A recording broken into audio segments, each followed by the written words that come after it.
In our first video, we taught you the techniques to take your closed side and your open side angle.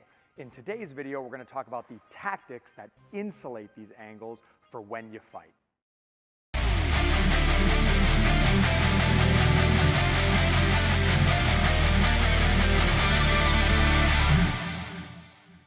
So firstly, why take angles? When you're in a fight, you want to avoid fighting on the line. On the line means Antonio and I are standing in front of each other. We're both in each other's line of sight and we're in each other's line of attack. It's fun watching two guys beat each other up on the line, but you don't want to be one of these folks. If you're fighting on the line, it only favors the stronger, younger, more durable, more powerful person. But even if you are all of those things, you would be silly not to hunt for advantages.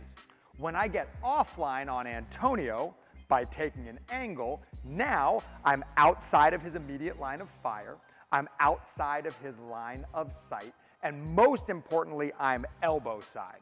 Once you get elbow side, you're the boss, you're in charge. You get to decide if you want to press your advantage and attack or if you want to exit from an exchange and improve your macro position. If you want to successfully take angles, you need to pair or augment this technique with offense or defense to have success. You can't take naked angles because a good fighter is either going to keep up with you or going to hit you as you are traveling to that position. You need to pair your angles with offense, like jabbing or power punching, or defense, like slipping, drop stepping, breaking, or pinning to allow you to successfully get to these positions. So the first technique most fighters use to get to an angle is going to be jabbing to that angle. Your jab is a quick, probing, non-committal punch, all right, that's going to allow you to mask this movement. It's going to occupy your opponent's defenses and is likely going to make them hunker down into position. But most importantly, when I throw this jab, I'm using it as a tool to obstruct my opponent's vision.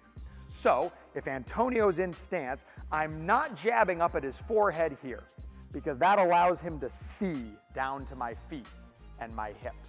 When I throw this jab, I'm jabbing just under his eyes, in between his hands and his guard, so he's not going to be able to see me begin taking this angle. It's really important, some of the nuance of this, that as you jab, you front load this jab. If I'm already on my way to this angle, when I jab, he knows where I'm going. But if I get that jab out first, I can hide that movement very, very effectively.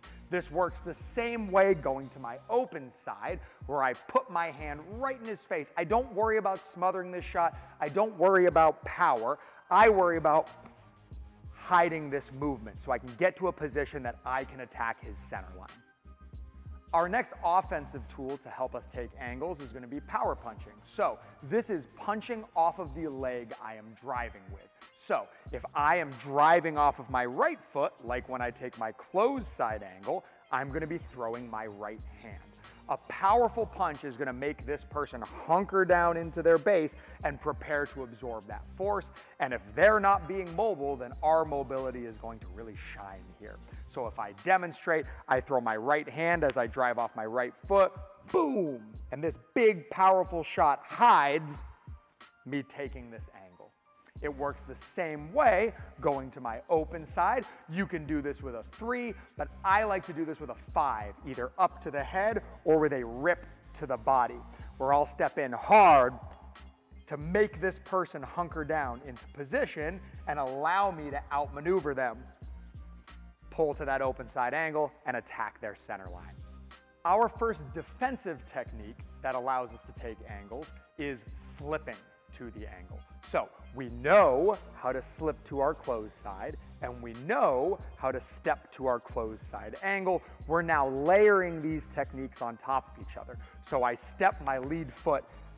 As I slip, the shot goes over my shoulder. My opponent is vulnerable on this side. I pivot and rebase into position. So if Antonio's helping me to demo this, I throw my cross. He steps his left foot as he slips. That shot misses him and goes over his shoulder, and from this position he can quickly pivot to a place where he's outmaneuvered me. This is a really, really good example of a principle that's common in almost all martial arts, which is using your opponent's strength, power, aggression against them. In this particular situation, I've committed myself forward to the attack. He knows I've unloaded my right side, and as we talked about before, he's hunting for that elbow side, that very advantageous elbow side position. This works the same way to my open side. I know how to slip to my open side angle. I know how to step to my open side angle. I put these things together, step and slip, almost as if I'm switching to southpaw, pull and reset into position. If Antonio demos this, I throw my jab, he steps and slips, pulls to position. He has egregiously outmaneuvered me. Our next defensive technique is going to be ducking to angles or drop stepping to an angle. For this, we know how to change levels and we know how to take our angles. So now we're going to be changing levels as we take our angles. Our first step gets us down. Our second step returns us to our original stance. This works whether I'm going to my closed side or to my open side, and is how I take angles through an opponent's hook. Our next technique is called breaking to an angle. When you break to an angle, you are stepping into a hook. You're trying to get inside of that shot where you run into their shoulder, their bicep, and their elbow with a nice, tight, strong guard. Ideally, when I do this, I can open their arm open, and I create an opportunity to attack their center line whilst inside of their defenses. This looks like this: hard, strong step, pivot out, attack the center line. You can do this both open and closed. Next, we're going to talk about pinning to an angle. So when we're pinning to an angle, we're leaning into a concept called traffic. So traffic is just obstructing the path of an attack. When I'm pinning to an angle, I am either covering with my hand or with my forearm the hand that I am moving through as I go to that side. If I'm taking this angle with the intent to exit, I can use my arm fully extended, and I can always use my left hand to do this. This is to protect my liver side. I don't want to be pinning with my right hand because that brings my liver side forward and leaves me vulnerable to getting hit back. That's going to look like this. I cover his right hand, I move to my left side. I cover his left hand, I move to my right side. I would only take an angle this way if my goal was to exit. You can see when I do this, I've got him at arm's range. I cannot effectively attack his center line like this. When I'm pinning to an angle with the intent of attacking, once I get to that position, I'm going to use my forearm. Once again, prioritizing protecting my liver, this is always going to be my left forearm. Whether I'm going to my closed side, I frame across both hands, pinning them tightly to his body, and then I roll my elbow around his arm to establish this position. When I'm moving to my open side, prioritizing protecting my own liver, I use my left hand, pin both of his arms tight to his body, hook his left arm, and pull myself to this position.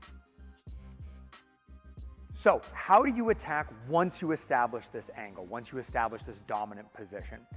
Statistically, if you look at good fighters like Lomachenko, like Mike Tyson, like Roy Jones Jr., like Triple G, you're going to have the most success attacking center line first before attacking behind the arm, either over the shoulder or behind the elbow.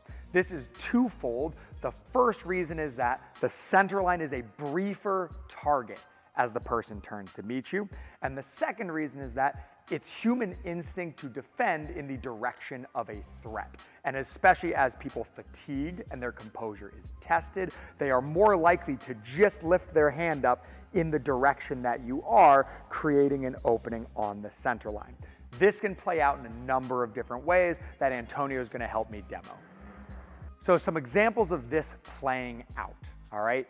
He takes the angle, I protect in the direction of a threat, which leaves me vulnerable here, and then he follows up over my shoulder as my reaction is to defend where I was just hit.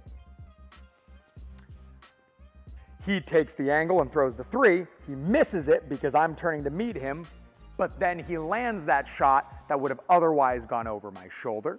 And finally, I block the center line when he takes the angle, but he still lands that shot over my shoulder. All right, the best way to practice on your own time is with a slip bag. So your slip bag doesn't have to be a nice headhunter bag like this. It can just be anything weighted on a chain or a string, something that swings rhythmically. So when I'm doing this, the slip bag swinging straight would be like a straight punch. The slip bag swinging side to side are just like hooks coming your way. I can practice slipping to angles when this is coming straight at me, and I can practice drop stepping to angles as it's swinging side on to me. If I demo this all together,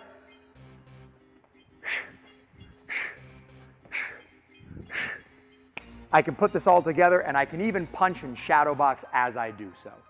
Takeaways from today's lesson. You don't want to take naked angles. You always want to dress them up with something. They must be augmented by either offense or defense. Whether I'm jabbing, power punching, slipping, drop stepping, breaking, or pinning, I need to find something to do as I take this angle that allows it to have success. Whether I'm forcing my opponent to hunker down and be defensive, or whether I'm taking advantage of my opponent's aggression.